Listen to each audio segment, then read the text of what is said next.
민수기 22장 1절부터 14절 말씀입니다. 이스라엘 자손이 길을 떠나 모압 평지에 진을 쳤다. 그곳은 요단강 건너 곧 여리고 맞은편이다. 십볼의 아들 발락은 이스라엘이 아모리 사람에게 한 모든 일을 보았다. 모압 사람들은 이스라엘 백성의 수가 대단히 많아서 몹시 무서워하였다. 모압 사람들은 이스라엘 자손이 나타난 것 때문에 두려워하였다. 모압 사람들이 미디안 장로들에게 말하였다. 이제 이 큰 무리들이 우리 주변에 있는 모든 것을 먹어치우고 있습니다.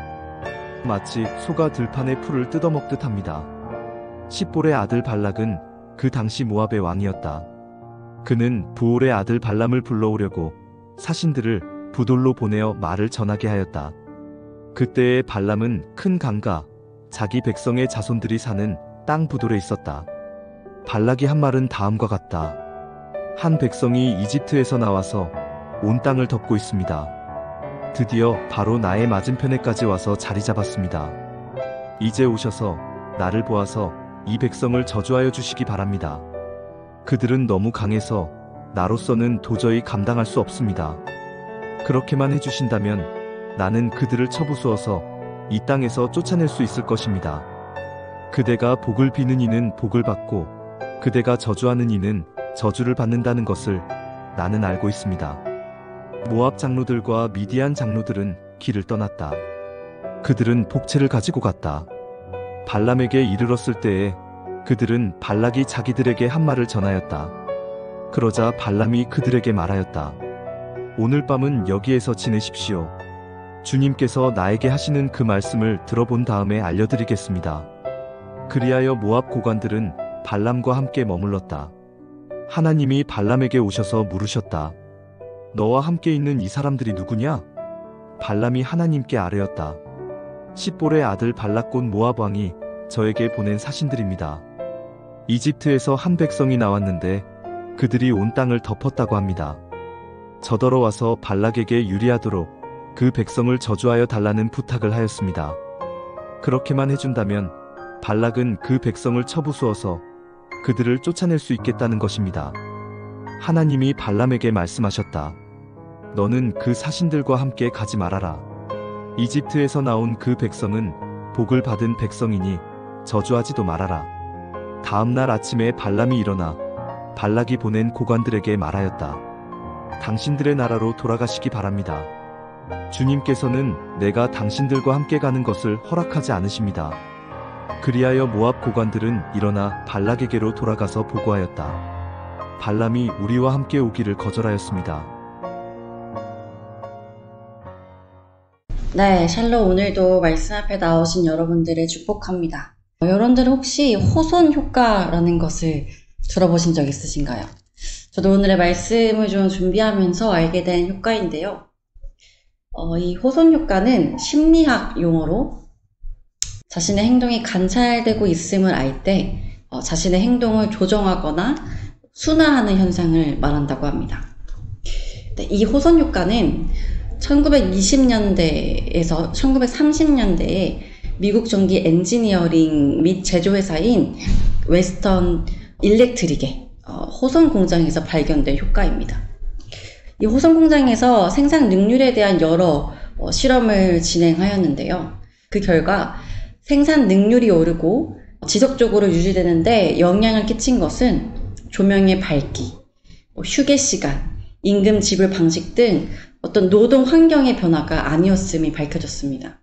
그것은 연구진들이 실험을 위해 자신들을 지켜보고 있다는 것, 즉 노동자들이 자신들이 관찰되고 있음을 깨달아서 어떤 최선의 결과를 보여주고자 열심히 했다는 것이죠.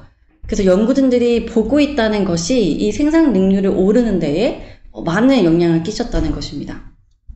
여러분, 사람은 이처럼 나를 바라보는 누군가가 있다면 그 사람 앞에서 나의 어떤 행동을 좀 자제하고 또 눈치를 보면서 나의 어떤 잘못된 행동들을 좀 수정하는 노력을 보이곤 합니다. 그렇다면 우리가 믿는 하나님이 살아계시다고 할 때, 또 그분이 전지전능하시며 모든 곳에 편재하고 계시다는 것을 우리가 알 때 우리의 삶 역시 늘 그분 앞에서 살아야 하지 않을까요? 라틴어로 코람데오라는 말이 있습니다. 하나님 앞에서라는 뜻인데요. 우리는 늘 하나님 앞에서라는 이런 태도를 가지고 신앙생활을 해야 합니다. 우리의 삶은 늘 하나님 앞에서 평가받고 있음을 기억해야 한다는 것입니다. 오늘 본문은 바로 이러한 것들을 잘 드러내고 있는데요. 이스라엘 백성들은 앞서 아모리 왕 시온과 바산 왕 옥을 몰아내고 그 모든 땅들을 정복하였습니다. 이 소식들을 들은 모압 왕이 두려워하기 시작해요.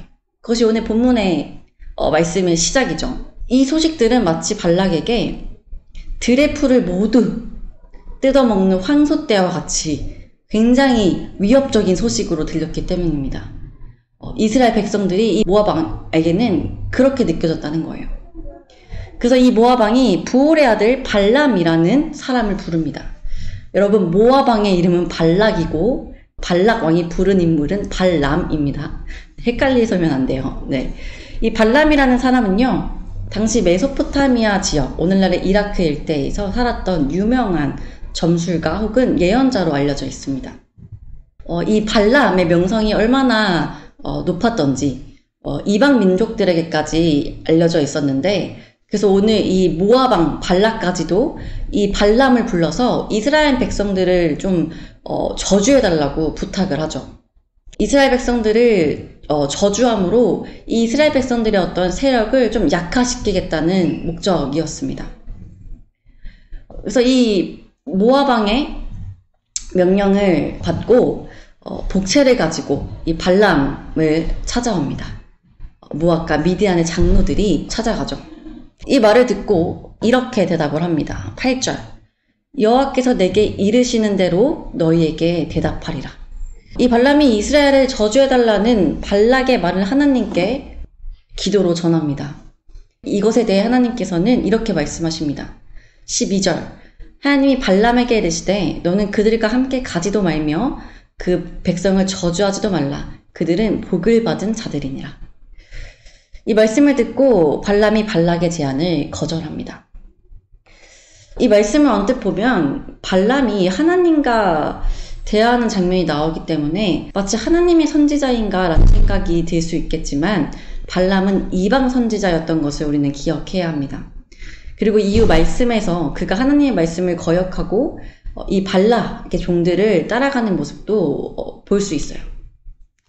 여러분, 이 말씀 가운데 우리가 기억해야 할 것은 이것입니다. 하나님께서 이 이방 선지자였던 발람에게 하신 말씀을 잘 보십시오. 그 백성을 저주하지도 말라. 그들은 복을 받은 자들이니라. 여러분, 이 말씀은 굉장히 상투적으로 우리가 들릴지 모르겠지만 이 말씀 속에는 그 하나님의 백성들과 함께 하시는 하나님을 우리가 느낄 수 있습니다. 그들이 복을 받은 이유는 하나님이 함께 하시기 때문이죠. 또한 그 백성을 저주할 수 없는 것도 그 역시 그 백성을 보호하고 계시는 하나님이 함께 하시기 때문입니다.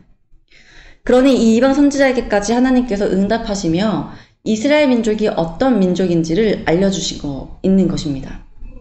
여러분, 이처럼 하나님의 백성들은 하나님이 주목하시고 하나님이 보호하시며 하나님이 함께 하시는 백성이라는 것을 우리는 알아야 합니다. 또한 이 사실이 이방 민족들에게만 두려운 말씀으로 임하는 것이 아니라 그 하나님의 백성으로 살아가는 우리에게도 거룩한 두려움으로 다가와야 할 줄 믿습니다. 서두에서 말씀드린 것처럼 코람데오, 날마다 우리와 함께 하시는 하나님, 날마다 우리의 삶을 주목하시는 그 하나님을 우리는 감각하며 살아야 합니다. 그분은 우리의 삶을 보고 계십니다. 네, 우리의 모든 삶을 보호하고 계시기도 하지만 우리의 말과 우리의 행동도 살피고 계시다는 거예요. 이것은 하나님의 백성에게 대하여 저주하는 것은 이방 민족뿐만 아니라 하나님의 백성들 안에서도 일어나면 안 되는 일인 것임을 분명히 이야기하고 있는 것입니다. 하나님은 우리가 다른 지체를 향해 비방하고 헐뜯고 정죄하는 것을 다 보고 계십니다. 그리고 그것을 기뻐하지 않으세요. 왜? 우리들은 하나님의 복을 받은 자들 아닙니까? 어떻게 복은 받은 자들이 그 입술에서 저주의 말을 할 수가 있겠어요? 그래서 또한 내가 복을 받은 자라면 하나님을 믿는 다른 지체 역시 하나님의 복을 받은 자 아니겠습니까? 그 사람 역시 하나님의 사랑을 받는 자녀라는 것을 우리가 기억해야 한다는 거예요. 우리가 이것을 기억할 때 또 나의 마음과 말을 하나님께서 감찰하고 계시다는 것을 우리가 알고 있을 때 감히 우리가 어떻게 그런 행동들을 할 수 있겠어요. 우리가 하나님의 살아계심을 믿으면서도 하나님의 전능하심을 믿으면서도 함부로 다른 지체들을 판단하고 비판하며 또 그들을 정죄하기를 서슴지 않는다면 그것은 사실 우리가 하나님의 살아계심을 부정하는 것과 같은 일일 것입니다. 그리고 정말 하나님의 살아계심을 믿는다면 코람데오 그분 앞에서 살아가시길 소망합니다. 그리고 하나님이 원하시지 않는 말, 또 그런 행동들을 하고 있지 않은지 늘 신중하게 살아가시기를 소망해요. 또한 여러분들이 정말 복을 받은 자라면 그 복받은 입술로 저주를 행하는 그런 일들을 행하지 않으시기를 소망합니다. 그래야 여러분들을 향하여 그들은 복을 받은 자들이라 말씀하시는 그 하나님의 말씀이 계속해서 여러분들의 삶에 지속되기를 소망합니다. 하나님의 복을 받은 여러분, 오늘도 하나님 앞에서 살아갑시다. 서로를 축복하며 살아갑시다. 하나님의 보호하심 속에 살아갑시다. 우리 함께 말씀에 붙잡고 기도하길 원합니다. 하나님, 오늘도 말씀으로 하루를 시작하게 하시니 감사드립니다. 하나님, 사람들은 사람이 보고 있다고만 해도 그 행동을 수정하며 더 나은 모습을 보이고자 애씁니다. 그렇다면 우리는 살아계신 하나님 앞에서 그 하나님을 인식하며 살아가고 있습니까?